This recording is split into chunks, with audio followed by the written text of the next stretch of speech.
क्या हुआ देवी? आप प्रसन्न नहीं हुई?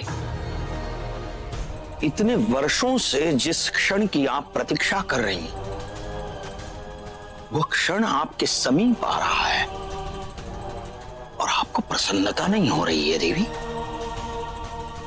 देवी, आपका सम्राट का और अशोक का पुनर्मिलन होगा। इतने वर्षों से जिस क्षण की आप प्रतीक्षा कर रही थीं, उस प्रतीक्षा की पूर्णाहुति होगी। प्रतीक्षा तो बहुत समय से थी आचार्य, किंतु इस प्रतीक्षा का फलित सोच सोचकर मैं बहुत भयभीत हो रही हूं। अशोक का सत्य प्रत्यक्ष होने में उसके हित से अधिक उसका अहित है। राजभवन की दासी होने के बाद मैंने रानियों की विकृत मानसिकता जानी, उनकी स्वार्थ, उनकी महत्वाकांक्षा, उनकी असुरक्षा की कुरूपता देखी। आचार्य, वो सब भी अपने अपने पुत्रों को उस सिंहासन में आसीन करने के लिए कुछ भी कर सकते हैं। यदि अशोक उनके सामने चेतावनी बनकर आ गया, उसे अपने मार्ग से हटाने के लिए वो एक क्षण का भी विलंब नहीं करेंगे। नहीं, उसे उत्तराधिकारी बनते देखने से कई अधिक मैं उसे जीवित देखना चाहती हूँ, उसे सुरक्षित देखना चाहती हूँ। क्या आप सत्य कह रहे हैं? जी सम्राट, मुझे अभी अभी राजकीय विद्यालय से यह सूचना प्राप्त हुई। राजकुमार सुशिम इस प्रतियोगिता में विजयी होकर मगध के महायोद्धा बन गए हैं और महान सम्राट चंद्रगुप्त मौर्य की तलवार लेकर वो राजभवन की ओर अग्रसर हैं। इससे अधिक प्रसन्नता की बात कुछ हो ही नहीं सकती मेरे लिए। आज मेरे पुत्र ने मुझे गौरवान्वित किया है। मगध के इस महायोद्धा का भव्य स्वागत किया जाए।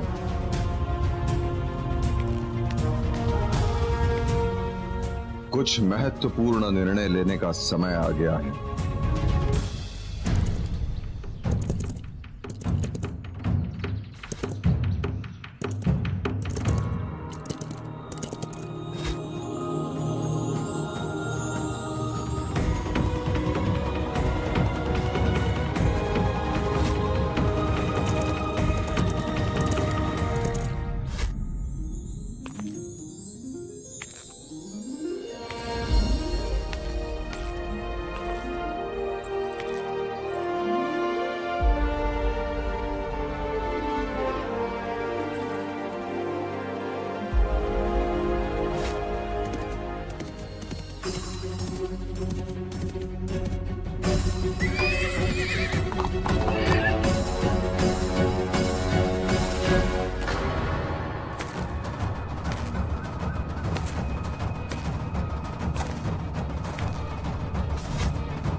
सत्य सामने आते ही ऊंचाई से नीचे गिर के धूल में मिल गए।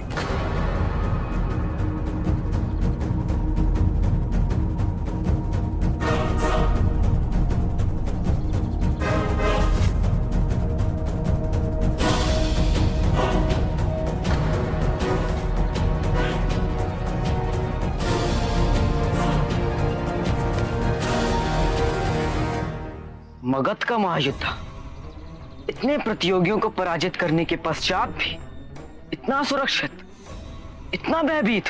अशोक, मेरी मार्ग से हट जाओ। प्रतियोगिताओं में पराजित होने के पश्चात भी मुझे घूर के देखने का दुस्साहस। लज्जा से डूब मरना चाहिए तुम्हें अशोक। अभी मेरे मार्ग से हट जाओ, अन्यथा मगध के भावी सम्राट के अश्व द्वारा कुचल दिए जाओगे। मैंने तुम्हारे प्राणों की रक्षा की और तुमने? प्राणों की रक्षा? किसके प्राणों की रक्षा की तुमने अशोक? यदि मैं ना होता तो वो व्याघ्र तुम्हें। कौन सा व्याघ्र अशोक? कैसी बातें कर? एक प्रतियोगिता में पराजित होने के कारण तुम विक्षिप्त तो नहीं हो गए? वन में मयूर ने नृत्य किया, किसने देखा? मनगढ़ंत कहानियां मत बनाओ अशोक, कोई तुम पे विश्वास नहीं करेगा। सब यही सोचेंगे कि पराजित होने के कारण अशोक रो रहा है। कितना बुरा लगेगा। तुम सत्य जानना चाहते हो? देखो, ये तलवार मेरे हाथ में है, सत्य है।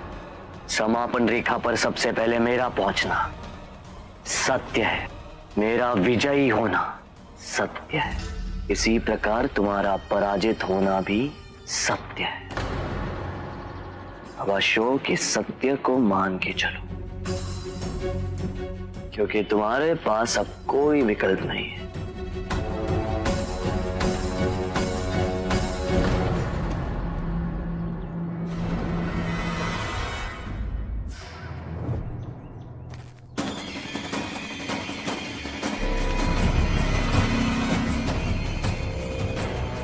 क्या हुआ अशोक, इतने अचंभित क्यों हो?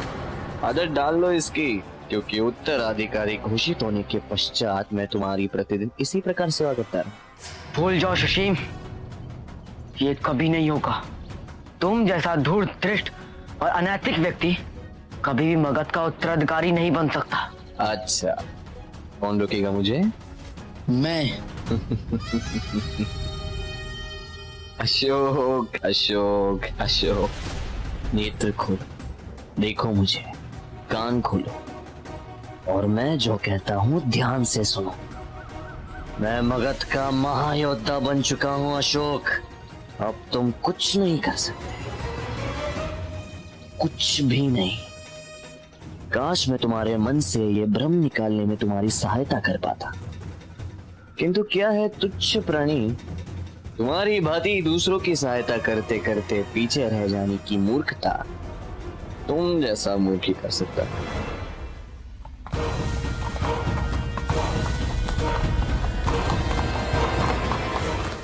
देवी, मुझे विश्वास नहीं हो रहा है कि आप अपने पुत्र के लिए इतनी भयभीत हैं।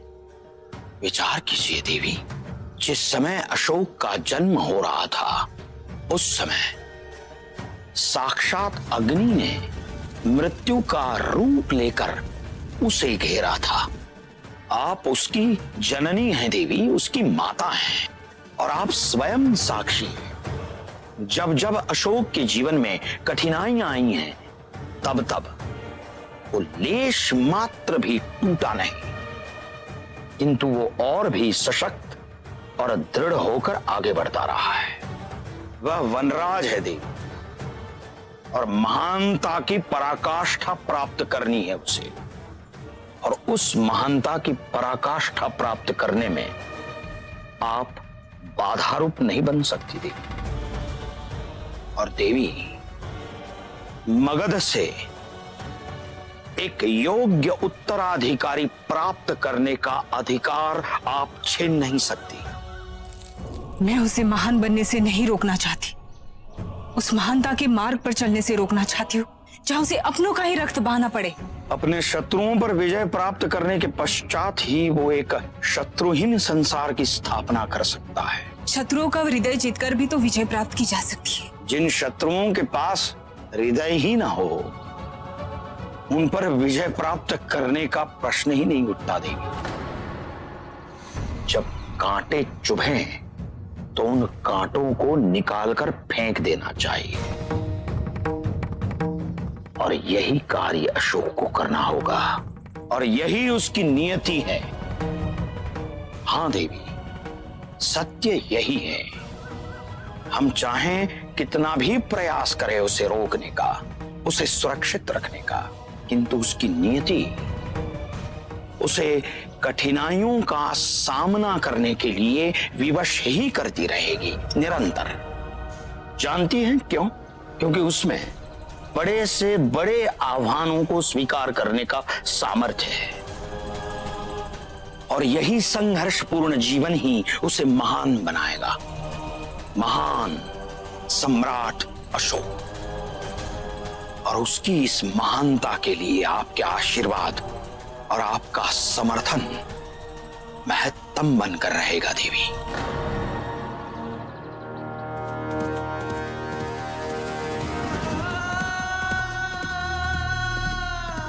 राजकुमार सुशीम,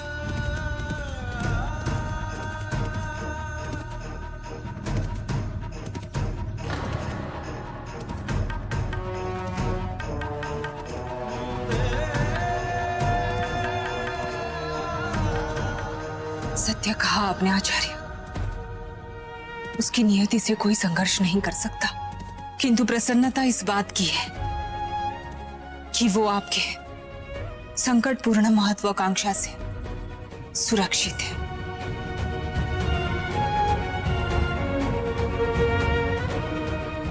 शुक्र रह गया।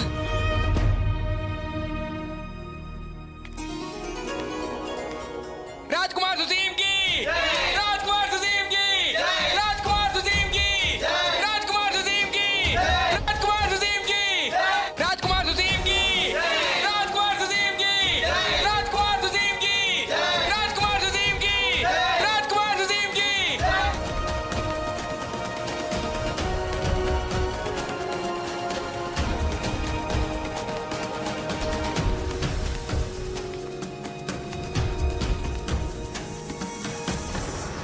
बधाई हो महारानी, आपने ऐसे पुत्र को जन्म दिया जो अजय है। महारानी चारुमित्रा, हम सभी को सुशीम पर गर्व है। बधाई हो महारानी, मुझे सदैव विश्वास था कि राजकुमार सुशीम ही विजयी होंगे। अब शीघ्र ही राजकुमार सुशीम को इस राज्य का उत्तराधिकारी घोषित किया जाएगा, है ना? राजमाता बनने का सौभाग्य सबको प्राप्त नहीं होता।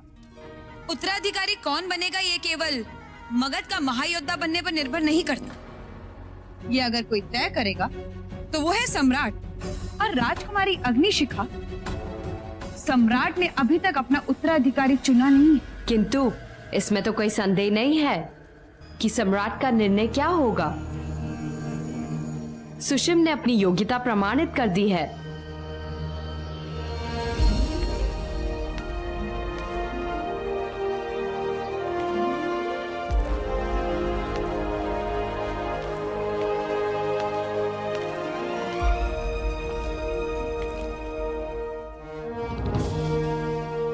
चिरंजीवी भव, तीसरी बार। अद्भुत, अप्रतिम। आपके आशीर्वाद के बिना ये कभी संभव नहीं होता पिताजी।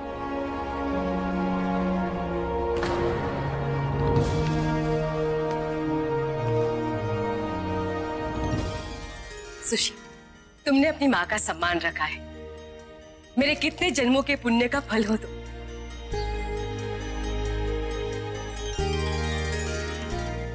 बधाई हो सुशीम, हम सबका आशीर्वाद तुम्हारे साथ। आज तुमने अपने माता पिता को बहुत अधिक प्रसन्न किया है। हम तो जानते थे तुम्हें कोई पराजित नहीं कर सकता। ईश्वर तुम्हें लंबी आयु दे।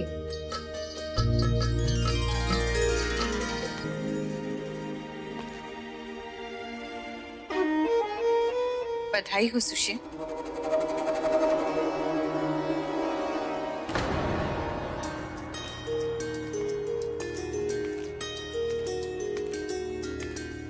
बधाई हो भ्राता।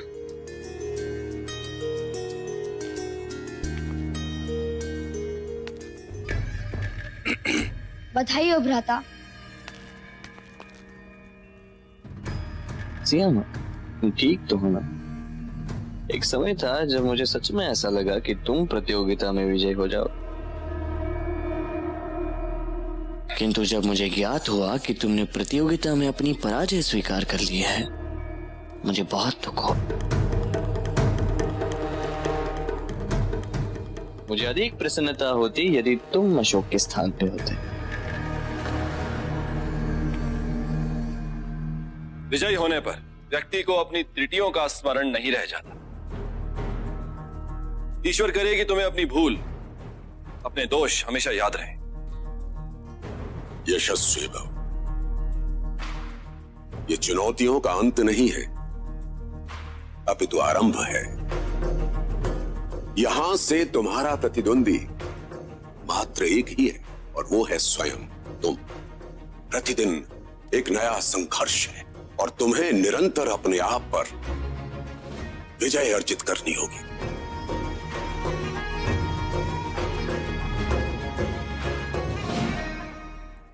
इस प्रतियोगिता की तो कोई आवश्यकता ही नहीं थी। ये प्रमाणित करने के लिए कि आप ही हैं मगध के महायोद्धा, सर्वश्रेष्ठ हैं। किंतु अच्छा है, अब किसी को कोई संदेह नहीं रहेगा। उत्तराधिकारी घोषित होने पर हम आचार्यों को मत भूल जाइएगा।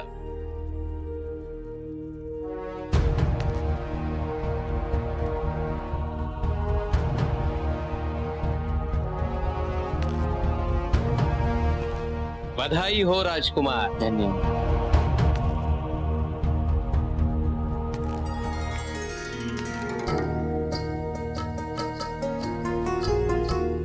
बधाई हो राजकुमार। बधाई हो राजकुमार सुशील।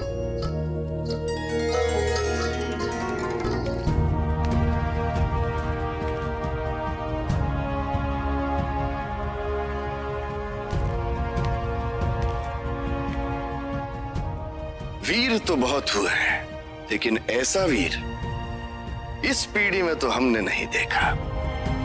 हमेशा विजयी रहो।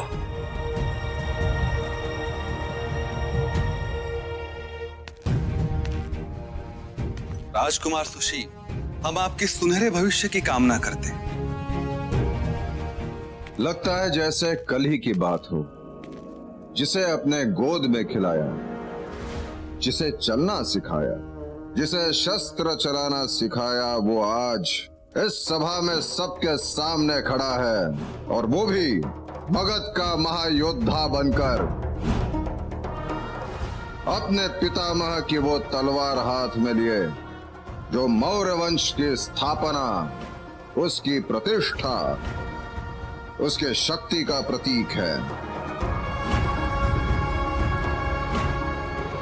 सुशील ने यह सिद्ध कर दिया है कि इस तलवार को प्राप्त करने वाला सबसे योग्य, सबसे सामर्थ्यवान मौर्य वंशी है। केवल तलवार प्राप्त कर लेना पर्याप्त नहीं होगा सम्राट।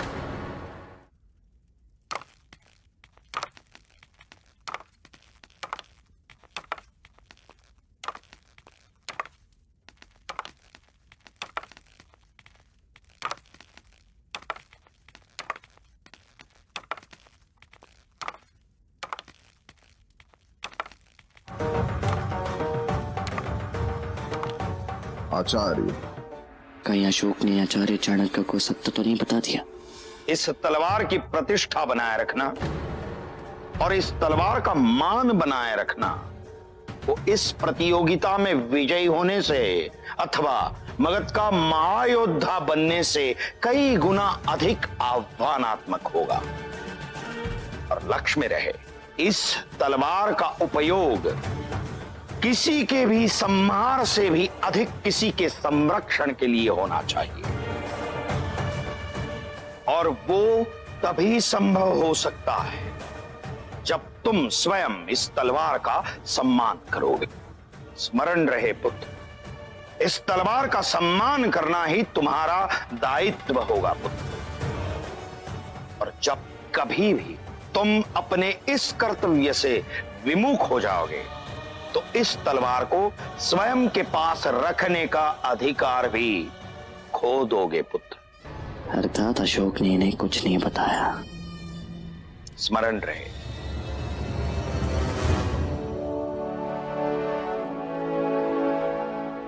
कल्याणम।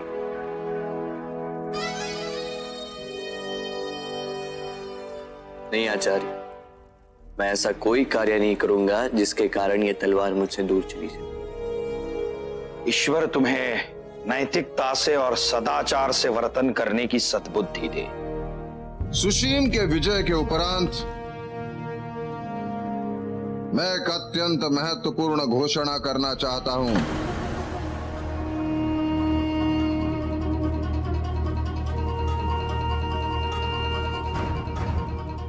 इस अप्रतिम प्रदर्शन के पश्चात मुझे कोई संदेह नहीं, और इस अखंड साम्राज्य के नेतृत्व का सामर्थ्य केवल सुशील में है।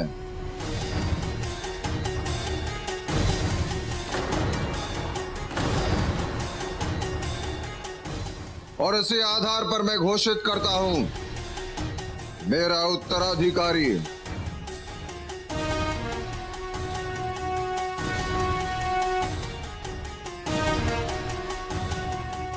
महारानी चारुमित्रा से जन्मा मेरा ज्येष्ठ पुत्र सुशीम ही होगा।